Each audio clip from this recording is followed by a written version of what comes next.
তো কোথাও দেখা যায় না। মদিনার মানুষগুলো তো সোনার মদিনা, ওগুলো বলেন সুবহানাল্লাহ। আমার নবী আলাইহিস সালাম এই মদিনা আসিয়া এইখানে মসজিদ নববী নির্মাণ করলেন। কোথায় মসজিদ নববী? সরকার তো আলম জানাইতে উম্মত কিয়ামত পর্যন্ত তো উম্মত আসবে ভালো করে শুনে নাও। এই মক্কা সৌদিতে যখন তোমরা আসবা, আমার মসজিদ নববীর মধ্যে যদি তুমি নামাজ আদায় করো, এক রাকাত নামাজ, আল্লাহ রাব্বুল আলামিন তোমার আমলনামার মধ্যে 50,000 সওয়াব আল্লাহ তাআলা দান করিয়া দেবেন। জোরে বলেন সুবহানাল্লাহ।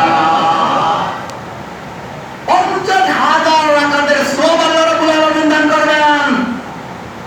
নবীর রওজা মুবারকে সালাম দেবেন, নবী সালামের জবাব দেবে, ওগো দুনিয়ার মানুষ, আমার নবীর উপর তুমি বেশি বেশি করে দুরূদ পড়ো। মান সাল্লা সালাতান ওয়াহিদান সাল্লাল্লাহু আলাইহি ওয়াসাল্লাম। আর মনে মনে ইরাদা করে ইচ্ছা করেন, গো আল্লাহ, তোমার ঘরটা একটু জিয়ারত করার মতন তুমি আমাকে দান করিয়া দাও। তোমার নবীর রওজা মুবারকে যাওয়ার একটু তৌফিক দাও। তোমার নবীর রওজা মুবারকে গিয়ে একটু সালাম দেওয়ার মতন সৌভাগ্য তুমি আমাকে দান করে দাও। নবীর রওজা মুবারকে সালাম না দেওয়া পর্যন্ত তুমি আমাকে মরণ দিও না। আমিন গো, আরো জোরে বলেন আমিন। আমিন। ও দুনিয়ার মানুষ, এই নিঃশ্বাসের বিশ্বাস নাই, এই নিঃশ্বাসের বিশ্বাস করা যাবে না, বিশ্বাস করা যাবে না। নিজের বাহাদুরির জন্য বলি না, এই রাতের আগের রাত তাহাজ্জুদের সময় হতে বললাম, আর তো কেউ ঘুমাচ্ছে না, নামাজের পর নামাজ পড়ে আর একটু গেলাম, বসে থাকলাম। আরে বাবা ব্যস্ত, ব্যাগ গোছাতেছি, গোসল করতেছি, আজকে বাড়ি চলে যাবো, গাজীপুর চলে যাবো, এত ব্যস্ত। তারপরে গরমের মধ্যে কষ্ট করেও আসলাম গাজীপুরের মধ্যে, কোন রকম এসে মাগরিবের নামাজ আদায় করলাম। মাগরিবের নামাজের পরে আমার কোন জায়গায় গেলাম, সেখান থেকে আবার ঈশার নামাজে করলাম। ঈশার নামাজের পরে আবার বাজার করতে গেলাম। বাজার থেকে আসার সময় মাওলানা বাহাদুরের সঙ্গে দেখা। মাওলানা কোথায় যান? বলে বেশ অসুস্থ, চলে যাচ্ছি। বললাম কি অসুস্থ? বলে হ্যাঁ, হাসপাতালে নিয়ে গেছে, জলদি করে যান। আমি তো এই মাত্র আসলাম, একটু কষ্ট একটু রেস্ট নেবো, কিন্তু রেস্ট নেওয়া আর হলো না। অল্পক্ষণের মধ্যে মোবাইলটা ক্রিং ক্রিং করে বেজে উঠলো। পাঁচজন মোবাইল করতেছে, হুজুর আপনাদের বেইতো আর দুনিয়ার মধ্যে নাই, চির বিদায় নিয়ে চলে গেল। কিসের রেস্ট নেব রে? কত জুম্মা আমার এই মসজিদে নামাজ আদায় করেছিল এইখানে বসিয়া।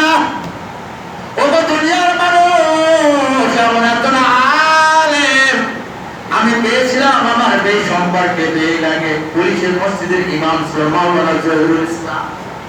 কত জুম্মার ওখানে নামাজ পড়ে আমারও দাওয়াত ছিল, আমিও তাড়াহুড়ো করে বাইরে যাবো, এই আমার আগে বাইরে হয়ে গেলেন, আমি পরে বাইরে গেলাম। এই চলে গেল, আমিও আমার দাওয়াতে চলে গেলাম। অনেক সময় মসজিদে যখন আসতেন, ডেকে ডেকে বলতে পারবেন মসজিদের ইমামতির সালাম আপনি একটু দাঁড়িয়ে যান, নামাজ পড়ান। এই রাজি হতো না, না হুজুর আপনি ইমাম, আপনি দাঁড়িয়ে যান। আমি বলতাম না, আপনার কেরাত আমার কাছে খুব ভালো লাগে, আপনি দাঁড়িয়ে যান। আমার আর কোনো কথা না বলে ওই মসজিদে ইমামতি করতেন, আমি পিছনে তার পিছনে ইক্তেদা করতাম। এত একজন মানুষ, ভালো মানুষ, না দেখলে কেউ বোঝা যাবে না। আপনারা এত দূর থেকে দেখেছেন, নিকটে যান নাই। আমি গিয়েছি, আমার এক সৌভাগ্য হয়েছে, যেখানে তিনি পুলিশের মন্ত্রীর বাড়িতে, যেখানে পাহারা দিতে নয় বাড়িতে, আমি মন্ত্রীর বাড়িতে একদিন গিয়েছিলাম সকালবেলা। আমি কি দেখলাম, নিজের হাত দিয়ে রুটি বানাইতেছে, রুটি। আমি বললাম কি করেন? বলে রুটি বানাই নিজের হাত দিয়ে। দেখালো আমার ঘোরাইয়া ঘোরাইয়া এই বাংলাদেশের একজন নাম করে মন্ত্রীর নাম না কমানো জামাল, উনি ওনার পিছনে নামাজ আদায় করতেন। একটা কামরা ছিল, নামাজ আদায় করার একটা ঘর ছিল, ওখানে বসিয়া ওনাদেরকে কোরআন শেখাতেন। মন্ত্রী ছেলেদেরকে কোরআন শেখাতেন, কোরআন পড়াতেন। 5 ওয়াক্ত নামাজ জামাতের সঙ্গে আদায় করতেন। শুধু তাই নয়, এমন ভালো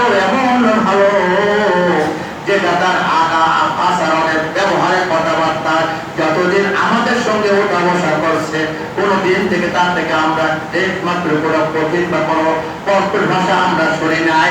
হঠাৎ করে যখন শুনলাম লোকটা দুনিয়ার মধ্যে আর নাই, একটা মিনিটের জন্য থাকতে পারলাম না, বিবিকে ডাক দিলাম যে তুমি আর ঘরে থাকা যাবে না, জলদি করো ঘর ছেড়ে চলে যাও, ওই বাসায় চলে যাই। চলে আসলাম এইখানে যে বাসার মধ্যে চলে আসলাম, লাশ হতো কোনো আসলে নাই, লাশ আসলে নাই। আমাদের মুসলিম, আমাদের সাথী, আমাদের সঙ্গে কত জুম্মায় নামাজ আদায় করেছে, কতবার এই জায়গায় দাঁড়িয়ে নামাজ আদায় করেছে, কত টাকা মসজিদে দিয়ে বললো হুজুর নাম বলার দরকার নাই, এটা মসজিদের জন্য রেখে দেন, মসজিদের জন্য দিয়ে নাম বলতে রাজি ছিল না। আল্লাহ রাব্বুল আলামিন এই বান্দাকে নিয়ে গেল আমাদের মাঝ থেকে। দুদিন পরে হতে পারে আমরা ওই দুনিয়া আর থাকবো না, কথা ঠিক না বেঠিক? ওই